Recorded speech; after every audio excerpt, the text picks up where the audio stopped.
Bueno, hola a todos y todas, bienvenidas y bienvenidos. Esta es la misión 1 de programación para profesorados. En este caso nos vamos a enfocar en redes sociales, más específicamente vamos a trabajar en Instagram y Twitter. Pero para eso vamos a hacer un breve recorrido que nos permita posicionarnos en el contexto de esta misión con redes. ¿Cómo? Vamos a navegar por la relación entre tecnología y escuela. Vamos a recorrer algunas ideas que nos permitan construir un sentido más complejo y más rico, para luego poner en práctica la consigna de la misión. Bueno, para dar el puntapié les propongo que empecemos por reflexionar acerca de la palabra interfaz. Bueno, la palabra interfaz tiene muchas acepciones, varios significados que pueden interrelacionarse. Podemos pensar a la interfaz como una superficie donde interactuamos con la tecnología. El ejemplo más cercano es el de nuestra pantalla táctil del celular. Otra acepción es la interfaz como instrumento o artefacto tecnológico. Por ejemplo, un martillo. Un martillo es una interfaz. También podemos pensar la interfaz como un intercambio de información. Por ejemplo, con la interfaz USB, ¿no? Los cables con las fichas USB que tenemos para conectar dos dispositivos e intercambiar información. Y también, por último, podemos pensar la interfaz como un entorno. Por ejemplo, el entorno del campus virtual de la UNAUR. Bien, para pensar las interfaces, el autor argentino, investigador, especialista en tecnología, comunicación y educación, Carlos Escolari, escribió Las leyes de la interfaz, donde resume, condensa todas estas acepciones y dice, la interfaz como un espacio de interacción donde podemos manipular instrumentos, recibir información desde las superficies e intercambiar información. Bien, condensa, ¿no? Todos estos conceptos que veníamos hablando en un principio, y yo acá elegí, recorté, muy subjetivamente, 3 interfaces para que pensemos en cómo la tecnología, las interfaces evolucionan. Vivimos, ¿no? Vivimos en un mundo construido a través de interfaces. Tenemos que pensar que estas no son resultado de un hecho aislado, de una persona en soledad, sino que están conectadas entre sí, que se adaptan, que no son eternas, que toman cosas de las anteriores y que así van conformando una red. Por ejemplo, lo primero que vemos en pantalla son hojas de papiro, ¿no? Si bien las interfaces de la lectoescritura han comenzado con la talla en piedra, el código de Hammurabi, ¿no? Vamos a tomar al papiro porque es la primera vez que vemos una página, ¿no? El formato, el concepto página. Bueno, el papiro estaba hecho de material vegetal, eran usados justamente en la antigüedad para plasmar la escritura y que otros la pudieran leer, ¿no?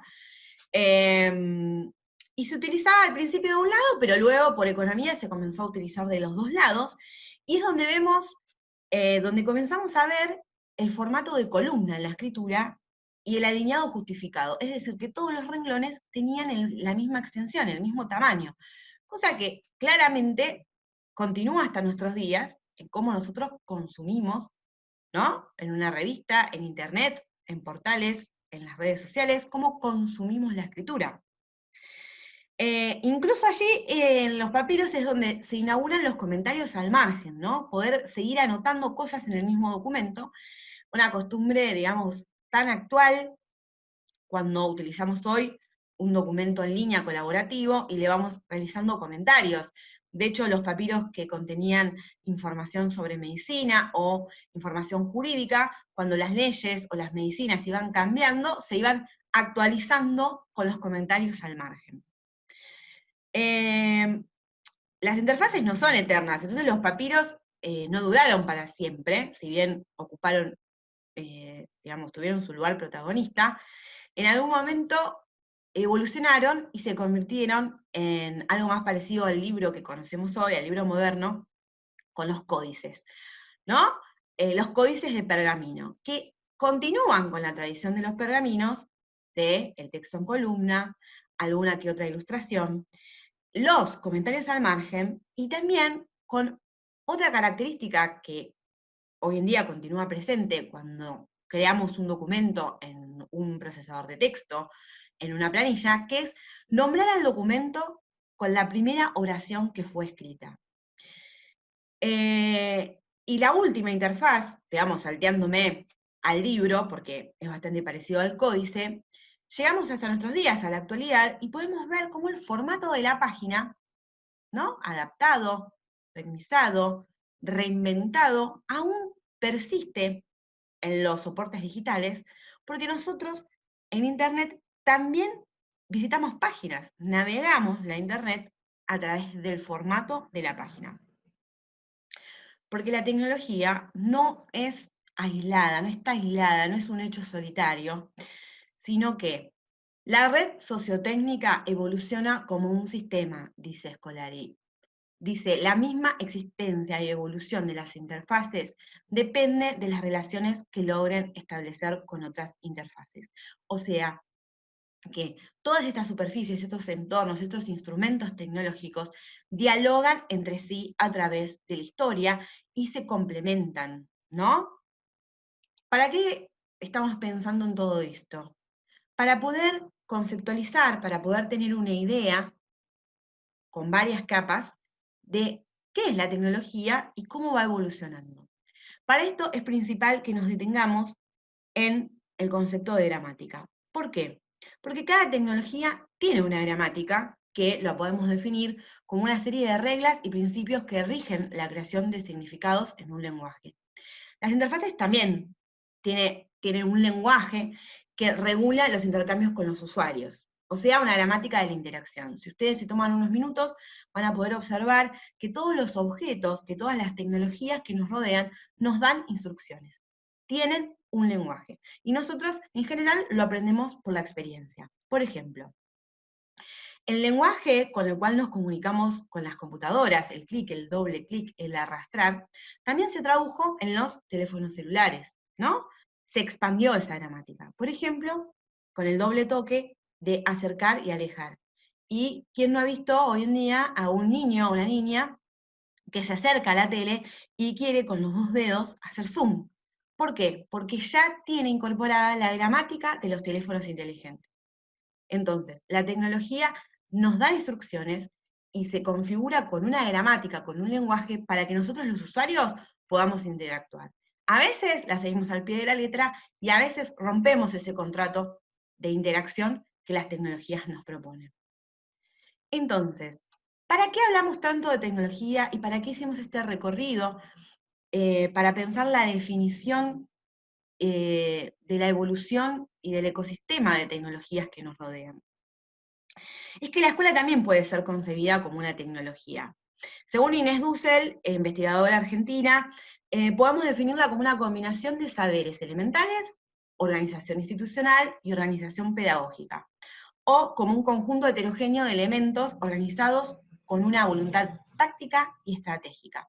Entonces, la escuela también se piensa a sí misma como una tecnología. Y si se piensa a sí misma como una tecnología, es porque también tiene una gramática. Tiene reglas y principios que la definen como tal. Esta es la gramática escolar. ¿Cómo definimos a la gramática escolar? Como las formas en que la escuela organiza el tiempo, el espacio, las clases, los niveles, qué debe ser enseñado y cómo acreditarlo. Estas reglas se mantienen relativamente estables y son las que establecen qué se entienden por escuela. Seguramente, a pesar del paso del tiempo, de las generaciones y de la evolución de la tecnología, cuando nos imaginamos una escuela, cuando nos imaginamos un aula, tengamos a través de las generaciones imágenes muy, muy parecidas, porque justamente la gramática se permanece estable, ¿no? No, digamos, inalterable no, pero sí muy estable. Y es lo que nos hace reconocer a la escuela como tal. Inclusive, qué es un buen alumno, qué es un buen docente y qué se entiende en general como escuela. Entonces, ¿cuál es el desafío que les proponemos con esta misión 1? Un desafío que tenemos todos y todas como docentes o futuros docentes, que es cómo adaptar la interfaz de la escuela. Si la escuela es una tecnología, si la escuela también es una interfaz, ¿cómo podemos adaptarla? ¿Cómo podemos pasar de docentes transmisores de conocimiento a docentes creadores. María Caso, profesora docente universitaria de arte e investigadora española, nos dice que enseñar constituye un trabajo profundamente intelectual que tiene que ver con la transformación de la realidad y la dirección en la que esa realidad se transforme tiene que ver con el punto de vista que elijamos como docentes. Esta decisión nos sitúa en la brecha de ser docentes reproductores o docentes creadores. Y aclara, la creatividad es una competencia necesaria para ejercer la pedagogía. Y nos da pistas, no nos deja perdidos en este gran desafío de ser nosotros los que motoricen una evolución del ecosistema escolar.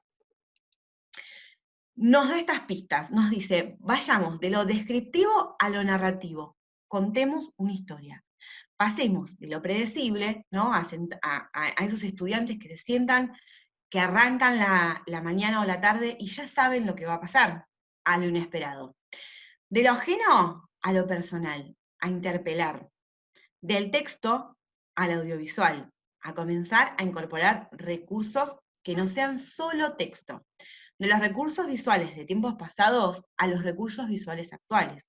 De hecho, como anteriormente pensábamos, la gramática escolar, que se mantiene relativamente estable en el tiempo, los recursos visuales de la escuela también se mantuvieron relativamente estables, porque seguramente si todos hacemos el ejercicio de recordar, recordemos más o menos los mismos afiches, ¿no?